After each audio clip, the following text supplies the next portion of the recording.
Hello, hello, it's Deltarune Theory Basics 4, and today we'll be talking about everyone's favorite funny man, Sans Undertale, Sans Deltarune.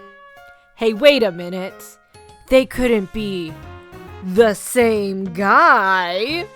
This lecture is going to be focused mostly on Sans, dealing with the main question of whether Sans is or is not the same character from Undertale into Deltarune. But we do also have layers here. While they weave into Sans, there are details about Sans Undertale Deltarune theories that are theory building blocks in and of their own right, divorced from Sans. Most of this will also come back around to Undertale, so just be aware if you somehow made it this far into this series and you haven't played Undertale, I'll be talking a little bit about it. Also, friendly reminder that this is pre-Chapter 3, and also, just as a warning, I'll be doing a lot of back and forth on how feasible I feel things are in this video, a lot of devil's advocate on whether some points are, I feel, important or not. Anyway, we will be starting in the best possible place. Icy! Icy has a single appearance in Undertale, as a crossword puzzle that Sans puts down as a trap in Snowden. There's not much more to it than that. He's just a part of a one-off gag early on in the game. However, he has much more of a presence in Deltarune. Icy appears first in Chapter 1 as the mascot for a pizzeria, Icy's Pizza. There are employees standing outside of the restaurant in Chapter 1, but none of them are of particular note for our purposes of this theory. Icy appears again in Chapter 2, where, in the cyber dark world, you have to spell a nonsense word that is, apparently, his catchphrase. Susie claims that Icy says this and his eyes roll to the back of his head, giving him kinda satanic vibes. It's also in Chapter 2 that we're finally able to actually go inside of the Icy's Pizza restaurant.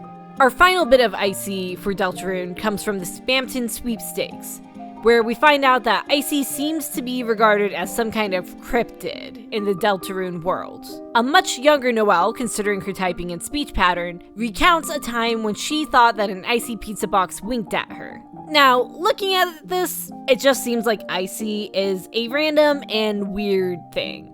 Mostly what concerns people, and what this looks back on for a main question of whether Sans is or isn't the same as Deltarune, is that Icy has much more of a presence in Deltarune than he ever had in Undertale. He's a side note at best in Undertale, but a big mascot in Deltarune. And that's it. Yeah, that's the crux of his connection with Sans. Now, at first blush, you might say that's pretty weak evidence. To which I would reply, yeah, it is. But that's because it's more supporting evidence than anything. Off of the subject of Sans, what might the strangeness of Icy mean for Deltarune as a whole? Like many things pre-Chapter 3, we can only assume that future chapters will provide a lot more clarity on what is and isn't important. It could be that the strange creepiness of Icy is going to become more clear. You could argue that Icy's inclusion in the Spamton sweepstakes is proof that he is important, but I would argue that what was more important and relevant in Noelle's story is the characterization of the Holiday and Dreamer families and how they relate and interact with one another. That being said, I see the Icy stuff mostly as Mr. Fox getting a fun idea of how to expand upon Icy from his first game and capitalize on the fun that could be had with his character.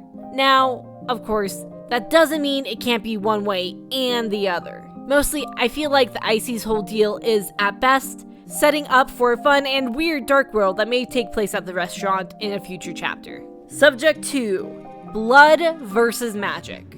Welcome to the great bloody debate. To understand the confusion and debate here, a quick refresher courtesy of Undertale. Monsters are made mostly of magic. When they die, their body and soul don't hang around, and they turn into dust. Monster funerals have the monster's dust scattered on the departed's favorite object. This is not just some world building, it's important and relevant for the plot of Undertale. It's why monsters can't take much determination, they don't have enough matter to contain it. It's why Flowey is made, because Azriel's dust was scattered on the flower. Deltarune has many similarities to Undertale, clearly in the designs of the characters. We know that most of the town is made up of monsters, with Chris as the only human there. However, we also know that there are differences between these monsters and the Undertale ones. For one, we know that they don't use magic. We haven't seen any monsters use magic, with the exception of when they go to the Dark World, where seemingly anyone can. Noelle even makes a comment to Rudy that she wishes healing magic was real so that she could heal him. So, if monsters aren't made up of magic, then do they bleed? This may seem like a bit of a nitpicky question. Who cares if they bleed or not? But once more, it brings us back to our thesis, whether or not Sans, Undertale, and Deltarune are one and the same. For you see, there is a single monster in Undertale who does bleed. And you've guessed it, it's Sans. Where all other monsters turn to dust when they die, when you manage to land a hit on Sans, he gets a red gash in his stomach and even gets a little trail of blood coming out of his mouth. He does seemingly turn to dust afterwards. He limps off the screen and there's the dust sound effect, though we don't actually get to see him personally do it. There are a couple of hints in Deltarune on the state of monsters. Lancer makes a comment of filling a bucket full of splooshing blood, and Susie doesn't refute him on her being able to bleed. In fact, she says that everyone bleeds, clearly talking both about herself and Chris. It's not exactly bulletproof. If you mess with the game to reduce an NPC's health to 0, the death sprite of the Darkners have them turn red, kinda like almost into bloody mist. So his comment about splooshing blood could be about what happens to dead Darkners rather than monsters. There's also a cemetery in Deltarune, which we didn't see for monsters in Undertale. However, it's unclear if the monsters' bodies are buried there, or if they turn to dust and the object that was covered in their dust was buried there. Of course, even if they turn to dust, they may still be able to bleed before dusting, maybe, as we see from Sans both bleeding and presumably turning to dust. In Deltarune, there's a small bunny child in town in Chapter 1 who asks Chris what it feels like to be made of blood, which would contradict the above evidence that everyone bleeds, and instead give us that only humans can bleed. Could it be some sort of misunderstanding the child has, or is Susie's statement, perhaps, influenced by her upbringing? For those who aren't aware, some people do theorize Susie might have been raised by humans. In Hometown again, we get a mention of blood from Icy's warrior, who says that their blood boils for combat. The Goner Maker sequence at the beginning of Chapter 1 could point towards a bit of misunderstanding about how blood works, seeing as it gives you options for a blood type of A, B, AB, C, D, things that are absolutely not human blood types. If Gaster, who is believed to kind of be running the Goner Maker sequence, is a monster, that could be evidence that monsters don't understand blood. But it could just be a Gaster misunderstanding. Or a gag! What if it's just a funny gag? But if we brush off all possible evidence as it was just a joke, though it well could be, we'd never get anywhere. If you're curious, this is something I go back and forth on a lot when I put these together of how much do I want to acknowledge that something is just a joke, and how much do I want to take it seriously? It's an important question to ask. There are certainly no clear answers to be had. A lot of people have speculated about how and why there may be differences between Undertale and Deltarune monsters, but until we learn more, it's all just kinda wild speculation at this point. Okay, enough beating around the bush. Is Sans Undertale and Sans Deltarune the same character? Obviously, like any theory at this point in Deltarune, who knows? But what kind of proof do people usually bring up anyway to try and defend the point? Now that's something we can discuss. Let's start with the hints in Undertale. First, there's Sans' dialogue during the genocide route. During his big old monologue throughout the fight, he mentions that he gave up trying to go back a long time ago. Now, the initial reaction might be that he gave up trying to get to the surface. That Sans, unlike most monsters in the underground, doesn't have the desire or see the appeal of going to the surface. However, that can't be what he's talking about, because right after that he says, getting to the surface doesn't really appeal to me anymore either. So he doesn't care about that, but he also doesn't care about going back to somewhere else. Some people think that this other place is the Deltarune world, which, well, with some of the other details doesn't quite make sense, but we'll get to that. Another big detail is Sans' secret lab. You can enter his room, and there's also, you find a key to the secret lab behind his house. It's always been a point of mystery and intrigue ever since it was discovered, and there was an update to it shortly before Deltarune Chapter 1 was released. After defeating Azrael, when you're backtracking through the map, you have the possibility of running into a clam girl in Waterfall who talks about her neighbor, Suzy. Notably spelled S-U-Z-Y instead of S-U-Z-I-E, which may or may not be splitting hairs. After this, if you go and inspect the things in the secret lab, you will find a new item there. A poorly drawn picture of 3 people smiling with the words, "Don't forget." While mysterious, we now know that Don't Forget is the name of the Chapter 1 ending song, which has a leitmotif that can be found in many other Deltarune tracks. Then, we have Sans' door itself in the house proper. It's got these flames shooting out of the bottom and is pretty clearly the same door that is seen in the Dark Worlds and can be used as shortcuts.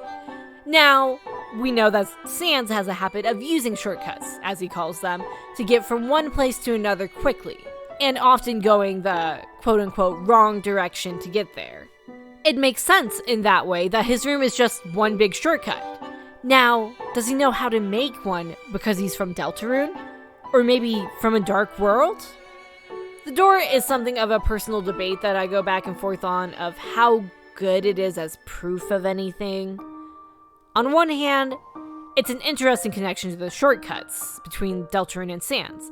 On the other hand, I am very aware of the Doyleist explanation that perhaps Toby just needed an asset that would work for the shortcuts, and he went with Sans' flaming door for no reason in particular. The final detail that usually gets brought up is that Sans is currently running his grocery store out of what is very clearly Grilby's bar. You can even see that he scratched off Grilby's name and tried to squeeze his on the end. Did Sans bring his favorite bar to this whole new world? Or is this bar just Grilby used to be here and have a bar and Sans bought the old place when he moved in? Semi-recently, we got a bit more backstory for Sans and Papyrus in a Q&A for a newsletter. There, Papyrus mentions that he can remember green grass. Both Sans and Papyrus are likely too young to have been around when monsters in Undertale were on the surface. Does that mean that they come from another world, then? Where monsters do live on the surface with lawns and grass everywhere? Not necessarily. In the underground, there's almost no grass at all, but we do see patches of green that are probably grass both at the beginning and at the end of the underground map. It could also be a reference to the Undertale Kickstarter, which featured Sans and Papyrus on lawn chairs on a patch of grass. As I said before, the Sans debate is an ongoing one, and there's no real answer. I didn't come to this section to give you a definitive yes or no. Trying to put a timeline on it doesn't help things. Undertale would presumably take place after Deltarune, considering the genocide route dialogue. But for the Grilby's bar in Deltarune to mean anything, Sans would have to already be familiar with it from Deltarune. Not to mention, a lot of people seem to want Sans of Deltarune to have known the player from Undertale, but it just doesn't make sense in that regard. Other people don't think it's particularly important because what is there to gain from knowing that Sans and Undertale and Deltarune are the same character? And I believe that's something that's up for personal interpretation of the character and how it impacts his story. And once more, we'll just have to wait and find out. My closer today is what I have seen referred to as shit theory. If it has another name, let me know. I am more than willing to admit I did minimal research for this portion just to tell you, hey, did you know that Papyrus and Sans both reference bathrooms in Undertale? Papyrus says he has to go to the bathroom and launches himself out of Undyne's house. Sans writes tickets for Shyren's concert on pieces of toilet paper. But monsters don't have bathrooms. Monsters don't go to the bathroom. Monster food does not go all the way through the body. This is a fact. Suspicious, is it not? Honestly, I mostly chalk it up for a gag that Mr. Fox put together, and he didn't think about it that hard. But still, fun support for the Sans Deltarune Undertale theory. That about wraps us up for today, though. I was hoping to cover a little more material, but Sans is just a big topic to cover, so we'll have to get around to other subjects later on. Whether or not Sans is even important enough to be relevant, we'll just have to wait and find out together. A big thank you to Exalted and Melon Neon for proofreading this. always makes me feel so much more confident posting, and it's great to get a few sets of eyes on everything.